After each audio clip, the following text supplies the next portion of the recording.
that while the White House is still closed to tours for regular Americans, its doors remain open to hundreds of lobbyists. A Washington Examiner analysis showing 200 lobbyists visited the White House 344 times between March and May. That's when the White House tours have been shut down. Yeah. Your thought? Well, I thought that the White House belonged to the people and that this was a republic and it's not a monarchy.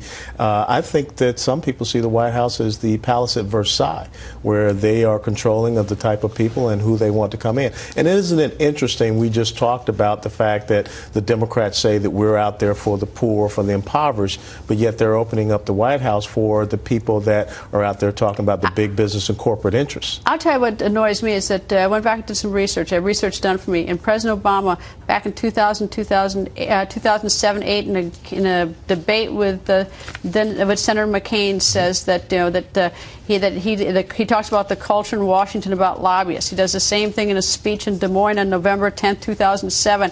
He says lobbyists haven't funded my campaign. They will not run my White House. They're not going to drown out the voice of the American people when I'm president.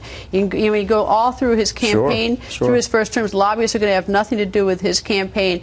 Yet today, a lobbyist, and this is, I mean, it's every administration has done it. It's just that the president said he wasn't going to. Yeah, so the hypocrisy of it. You know, 119 members of his administration were previously lobbyists.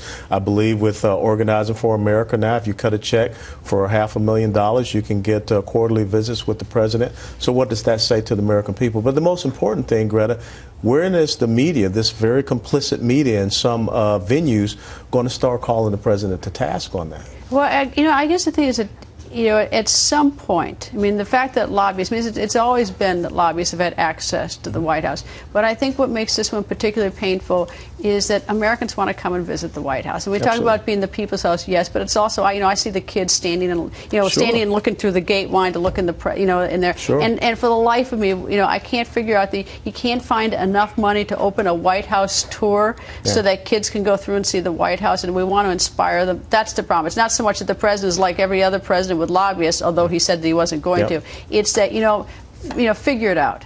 Well, Capitol Hill is open for visitors. And so if they can figure it out up here in Capitol Hill for the House and the Senate, then why can't the president figure it out as well?